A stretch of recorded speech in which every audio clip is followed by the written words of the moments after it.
கேட்டால் குறைஞ்சபட்ச நியாயத்துக்கு பாருக்காக பேசுகிறேன். நாளைக்கே பாரு பண்ணுற தப்பு, பாரு நிறைய இடத்துல தப்பு பண்ணிடுறேன், திருப்பி சொல்லிட்டே இருக்கேன். அவங்களோட நெகட்டிவிட்டி ஜாஸ்தி ஆகிறதுக்கு காரணம் அவங்க தேவையில்லாத நிறைய இடத்துல முந்திரி கொட்டை மாதிரி பேசுறது. இப்போ இன்னைக்கும் நேற்றுமே ஹோஸ்ட்டுக்கான விஷயங்கள்ல அவங்க வந்து பின்னாடி அந்த ஒழுங்கினமா அந்த டிசிப்ளின் இல்லாமல் அந்த கை வச்சுட்டு பண்ணது, ஹோஸ்ட் கண்டிச்சதெல்லாம் கண்டிப்பாக அவங்களுக்கு தேவை. அதனால தான் அவங்க ஜெயிலுக்கு போனதுமே அவங்களுக்கு தேவைன்னு சொல்லியிருப்பேன். கமருதீனுக்குமே அவர் திட்டு வாங்கினது இந்த 2 நாள் வாங்கின அடி தான் அவருக்கான கேமை புரிதலோடவும் அவரை இன்னும் அவர் மோல்டு பண்ணிக்கவும் அந்த கேமுக்கான விஷயங்களை அவர் வந்து ரியலைஸ் பண்ணி ஆடுறதுக்கான விஷயங்களை அடிச்சாங்க அப்படின்னு சொல்லுவேன். ஏன்னா கமருதீனும் பாருவும் பிபி டீமுக்கு தேவை. அப்போ கனியக்கா தேவை இல்லையானா கனியக்கா தேவை. எப்போ வரைக்கும் தேவைன்னா இப்போ அந்த வீட்டில் சமைக்கிறதுக்கான ஆள் கனி மட்டும்தான் இருக்காங்க. சபரி கொஞ்சம் சமைக்கிறாரு, வினோத் அண்ணா சமைப்பாரு நல்லா. ஆனால் அவங்களெல்லாம் இவங்க கிச்சன் டீம் பக்கமே போகிறதில்ல. கிச்சன் டீம் பாலிடிக்ஸ் தான் நடந்துட்டு இருக்கு.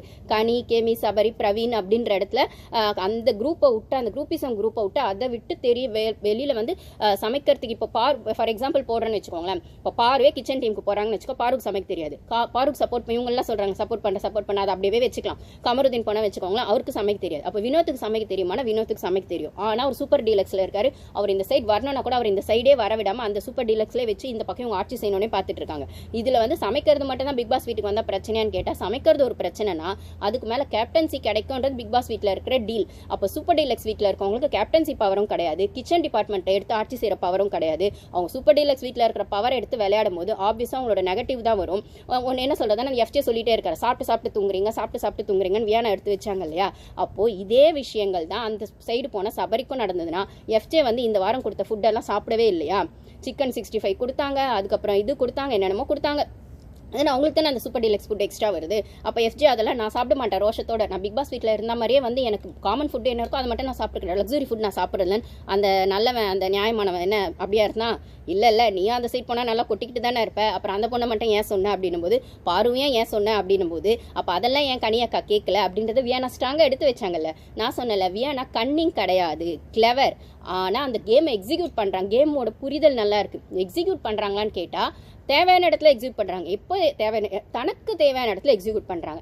எல்லாருமே அந்த கேமில் அதை தான் செய்கிறாங்க அப்படின்னும் போது, பாரு என்ன பண்ணுறாங்கன்னா எல்லாரும் எக்ஸ்போஸ் பண்ணுற விஷயத்தில் எல்லார் விஷயத்துலையும் முந்திரி கொட்டை மாதிரி வச்சுக்கிட்டு அவங்களோட நெகட்டிவிட்டியை ஜாஸ்தி ஆக்கிக்கிறாங்க. வேணா என்ன பண்ணுறாங்கன்னா தேவையான இடத்துல மட்டும் பேசி பண்ணுறாங்க அப்படின்னும் போது, இப்போ வந்து கனிக்கு எதிராக யாரும் பேசலான்னும் போது பாரு ஜாஸ்தி பேசுகிறாங்க போது தப்பாயிடுறாங்க, வியானா கரெக்டாக பேசுகிறாங்கன்னும் போது கரெக்டாகிடுறாங்க அப்படின்னு சொல்கிற இடத்துல 2 பேருமே கனி எதிர்த்து தான் பேசுகிறாங்க. ஆனால் பாருவோட ஓவர் ஆட்டிடியூட் அவங்களுக்கு நெகட்டிவாக போயிடுது. வியானாவோட அந்த கரெக்டான அந்த கண்ட்ரோலில் அது கரெக்டாக போகுதுன்னா. ஆனால் இன்னொரு விஷயமா அதில் உண்மை என்ன இருக்குன்னா, வியானா கரெக்டாக பேச வேண்டிய இடத்துல மட்டும் பேசுகிறாங்கன்னா, தனக்கான விஷயமா மட்டுமே பேசுனாங்கன்னா அவங்க திருப்பி அவங்களுக்கான விஷயத்தை பேசுகிற மாதிரி ஆகுமே தவிர, அந்த கேமில் அவங்களோட பார்ட்டிசிபேஷன் என்ன, ஓவராலாக என்ன தப்பு நடந்தாலும் கேட்கறதுன்னு ஒரு விஷயம் இருக்குன்னா அதை வியானா டச் பண்ண மாட்டாங்க. இதுதான் அந்த பீட்ரூட் பொரியல்னு நான் ஒரு வீடியோ போடுறேன். பீட்ரூட் பொரியல் எல்லாம் வேஸ்ட்டாக போச்சுப்பா அப்படின்னு கனியாக்கா உள்ள மனசுக்குள்ளே புலம்பிருப்பாங்க. ஏன்னா நான் ஃப்ரைடே எபிசோட் போட்டிருப்பேன் பார்ட் 1 பார்ட் 2ன்னு. அதில் கனியாக்காவோட ஒன்று சேர்ந்துருவாங்க வியானாவும்.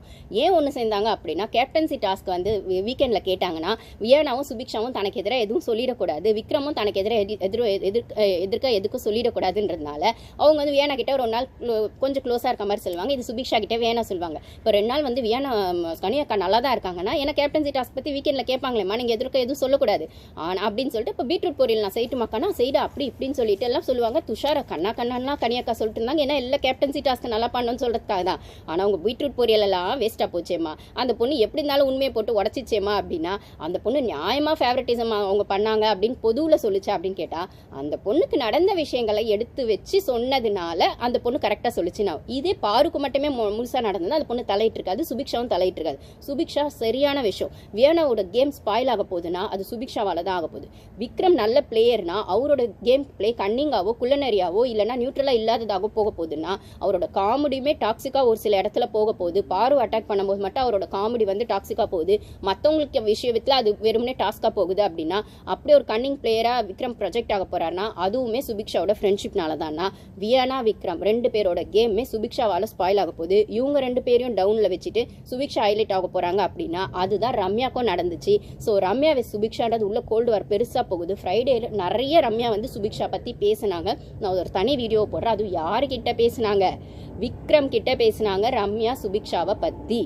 இப்போ வந்து சண்டே எபிசோடு ஆன உடனே விக்ரம் சுபிக்ஷா வியானா 3 பேரும் உட்காந்து நைட் 2 மணி வரைக்கும், இங்கே யூஎஸ் டைமுக்கு எனக்கு ஈவினிங் ஒரு 4:30 5 மணி இருக்கும். நான் இப்போ தான் எபிசோட் பார்த்துட்டு வந்து இது சொல்லிட்டு இருக்கேன் அப்படின்னு சொல்லும்போது அங்கே வந்து லைவ்ல நைட் 2 மணி 2:30 மணி வரைக்கும் இவங்க 3 பேர் தான் பேசினாங்க. விக்ரம், சுபிக்ஷா, வந்து வியானா 3 பேரை பேசுகிறாங்க. மற்றவங்க எல்லாம் தூங்கிட்டு இருக்காங்கன்னா ஆப்வியஸாக இவங்க அந்த இடத்துல வியானா கனி குரூப்பை பற்றி பேசுகிறாங்க, சுபிக்ஷா வந்து பாருவை பற்றி பேசுகிறாங்க, விக்ரம் வந்து கழுவுற மீன்ல நழுவுற மீனா நான் வந்து இந்த கேமில் இப்படி இருப்பேன்ப்பா அப்படின்னு சொல்கிற இடத்துல தங்கச்சிங்களா இவர் வந்து அடாப்ட் பண்ணிக்கிட்டாரு வியானாவையும் சுபிக்ஷாவும். அதனால அவங்க என்ன செஞ்சாலும் ஜாலரை போடுறது அப்படிங்கிறது இருக்காரு. அப்போ இவங்களுக்கு சப்போர்ட் பண்ணுறவர் கனியை எதிர்ப்பாருன்னா கனியையே எதிர்க்க மாட்டார், இவங்களுக்கும் சப்போர்ட் பண்ணுவார். அப்போ நடுவில் தக்காளி தொக்கா கிடச்சது யாருன்னு பார்த்தா பாருவும் கமருதீனும்னா. இப்படி தான் இந்த வீக்கெண்டு போச்சுன்னா உள்ளே இருக்கிற விஷயங்கள் இதுதானா ரம்யாவும் வந்து கனி குரூப்போட ஒரு ஆள் தான் அப்படிங்கிறத, இல்லைனா ரம்யாவும் வந்து பாருக்கு ஃபேராக இருந்திருக்க போகிறதில்ல அந்த பாஸ் விஷயத்தில் அப்படின்னு சொல்கிற இடத்துல அதை வந்து ஹோஸ்ட் வந்து கரெக்டாக ஒரு வார்த்தையில் எழுப்பி நின்று ரம்யாவை இமேஜை டேமேஜ் பண்ணாருன்னா கனி அக்காவுக்கு ஃபேராக சுபிக்ஷா இல்லாததுனால தான் சுபிக்ஷா அன்ஃபேர்னு நீங்கள் சொல்கிறீங்க அப்படின்னா அப்போ பாருக்கு பண்ணதும் அன்ஃபேர் தான் அப்படிங்கிறத பாருவை நிற்க வச்சு கேள்வி கேட்காம, பாரு உங்களுக்கு பாஸ் கொடுக்குறேன்னு சொன்னாங்க, நீங்கள் அதை உங்களுக்கு அது கொடுத்தாங்களான்னு அப்படி கேட்காம, ஆனால் கனியை வச்சு அந்த விஷயத்தை பண்ணி கனிக்கு நியாயமாக இருக்கணும், கனியை எதிர்த்தா நீ வந்து ஷோவில் மாட்டிக்குவ அப்படின்னும் போது அப்போ கனியை எதிர்க்க கூடாதுன்னா அப்போ நான் என் கேம் எப்படி ஆடுறதுன்னு சுபிக்ஷாக்கு ஒரு கேள்வி வரும்னா அப்போ அவங்க ஸ்ட்ராட்டஜி பண்ணது சரின்னா அப்போ பாரு பண்ணதும் சரிதான். அப்போ எல்லாருமே தானே ஸ்ட்ராட்டஜி பண்றீங்க. எஃப்ஜேக்காக வந்து கனி வந்து ஃப்ரெண்ட்ஷிப்ல ஒரு கேம் பண்ணாங்க அப்படின்னு சொன்னா, சுபிக்ஷாக்காக விக்ரம் ஒரு கேம் பண்ணாரு அப்படின்னு சொன்னா, அப்போ பாருக்கு மட்டும் கமருதீன் சப்போர்ட் பண்ணா பாரு பின்னாடியே கமருதீன் போறாரு, பாரும் கமருதீனும் சேர்ந்து பிளே பண்றாங்க அப்படின்னு சொல்றது என்ன நியாயம்னா இதைத்தான் அந்த பொண்ணு அந்த ஷோ போயிட்டு இருக்கும் போதே நடுவில் போய் பாரு கேட்கறாள், அது என்ன எல்லாருக்கும் தானே சப்போர்ட் பண்ணிடுறீங்க, அப்போ எனக்கு சப்போர்ட் பண்ண மட்டும் ஏன்டா பேசுறீங்கன்னா இதுதான் பாரு பண்ற தப்பு. இது இப்படி தான் வரும். ஒரு விஷயத்தை நம்ம வந்து எதிர்க்கிறோம் அப்படின்னா அந்த சைடில் அந்த குரூப்பிசம் ஃபார்ம் ஆகுது அப்படின்னு சொல்லும்போது அதை எதிர்க்கும் போது ஆப்வியஸாக அந்த சைட்லேருந்து கான்சிக்வன்சஸ் வரும். உங்களுக்கு எதிர்க்கிற தைரியம் இருந்தால் நீங்கள் அதை ஸ்ட்ராங்காக பண்ணணும். அப்படி இல்லைன்னா சட்டிலாக வந்து சரண்டர் ஆகிட்டு ஆமான்சாமி போடணும். நீங்கள் சாமான்சாமி போட போகிறதில்லன்னு டிசைட் பண்ணிட்டீங்க, நீங்கள் தனியாக தெரியணும்னு டிசைட் பண்ணிட்டீங்க. அப்போ அந்த சைட்லேருந்து அடி வரத்தான் செய்யும், அதை வாங்கிக்கிட்டு நீங்கள் ப்ளே பண்ணதான் செய்யணுமே தவிர ஓகே இது இப்படி இதை நீங்கள் அப்படியே மாற்றி ஓகே நான் என்ன தாண்டா அடிப்பீங்கன்னு தெரியும், அதுக்காக நான் வந்துட்டு கம்முலாம் இருக்க முடியாது, என் பிளேவை பண்ணுவேன் நீங்கள் சொல்கிற இடத்துல ஸ்ட்ராங்காக இருக்கீங்க பாரு. ஆனால் திருப்பி அங்கே போய் அது ஒரு கொஸ்டின் பண்ணி அவங்கவுங்களை ட்ரிகர் பண்ணுவோம், திருப்பி வார்த்தைங்களை விட்டு அங்கே தான் உங்களுக்கான நெகட்டிவ் ஆகுது அப்படின்னும் போது இது இப்படி தான் போக போகுது, இல்லை இப்படி தான் நடக்க போகுதுன்னு எனக்கு தெரியும், இது நடந்துருச்சு, ஓகே நான் இதை எப்படி ஃபேஸ் பண்ணுமோ ஃபேஸ் பண்ணிக்கிறேன். உங்கள் கேமில் அதை காட்டுங்க. நான் பாருக்கு சொல்கிற ஒரே அட்வைஸ் அதுதான், நீங்கள் வந்து ரியாக்ட் பண்ணுற இடத்துல ரியாக்ட் பண்ணுங்க, ரியாக்ட் பண்ணாதீங்க. ரெஸ்பாண்ட் பண்ணுற இடத்துல ரெஸ்பாண்ட் மட்டும் பண்ணுங்க, ரியாக்ட் பண்ணாதீங்க. ஸோ அப்போ ரெஸ்பாண்டுக்கும் ரியாக்ஷனுக்கும் என்னப்பா வித்தியாசம்னா இப்போ போய் அவங்க ரியாக்ட் பண்ணாங்கல்ல ஷோக்கு நடுவுலே போயிட்டு வந்து பாரு கனிக்கிட்டேயோ சபரிக்கிட்டேயோ, அது சபரிக்கிட்ட தான் கனிக்கிட்ட கூட இல்லை, அந்த கனி தான் அந்த சீட் அப்படியே பட்டும்படாமல் இருக்காங்க. ஏன்னா அவங்க அந்த மாதிரி இன்னைக்கு செம டோஸ் வாங்கினாங்க, அந்த மாதிரி எதிர்பார்க்கல அதை. அதனால என்னடா கெமியே நம்மளுக்கு எதிராக நின்றுச்சு, இந்த வியானா பொண்ணுக்கு பீட்ரூட்லாம் செய்ய சொல்லி கொடுத்தோம், நம்மளுக்கு பக்கத்தில் நின்று ஸ்கோர் பண்ணோன்னு பார்த்தா திருப்பி அது ஸ்கோர் பண்ணிட்டு போயிடுச்சு. அப்புறம் வந்துட்டு எஃப்ஜேவால் திருப்பி நம்ம பல்ப் வாங்கணும், 3 வாட்டி எஃப்ஜேக்கு சப்போர்ட் பண்ணியிருக்கோன்னு சொல்லி அசிங்கப்படுத்தி விட்டாரு, மாட்டிக்கிட்ட பங்குன்ற மாதிரி ஆயிடுச்சு நம்ம நிலைமை அப்படின்னு அவங்களே பல்ப் வாங்கியிருக்கும் போது இந்த இடத்துல திருப்பி அந்த பாரு பொண்ணு வந்து சபரிக்கிட்ட கேட்கும், இவர் செயின்ட் சபரி வந்துட்டு அவ்வளோ நியாயம் பேசுகிறாங்கன்னா இந்த இடத்துல அவங்க சபரி இப்படி தான் தெரிஞ்சு அந்த குரூப் இப்படி தான் தெரிஞ்சு போய் ரியாக்ட் பண்ணியிருக்க கூடாது. ஓகேடா ஒன்று கண்ணாடி முன்னாடி புலம்பி இருக்கணும். அகைன் நான் சொன்ன மாதிரி இல்லை மைண்ட் கேல்குலேஷனில் இது இப்படி தான் வரும்னு தெரியும்டா, ஓகே பண்ணிட்டீங்களா நான் நெக்ஸ்ட் பிளான் போடுறேன்டா அப்படின்னு அந்த ரெஸ்பான்ஸை தனக்கானதாவோ இல்லை சொல்ல வேண்டிய இடத்துல ரெஸ்பான்ஸை மட்டும் சொல்லிட்டு ரியாக்ட் பண்ணக்கூடாது. ரெஸ்பாண்ட் வெஸ் ரியாக்ஷன் அப்படிங்கிற இடத்துல பாரு தோத்து போகிறாங்க.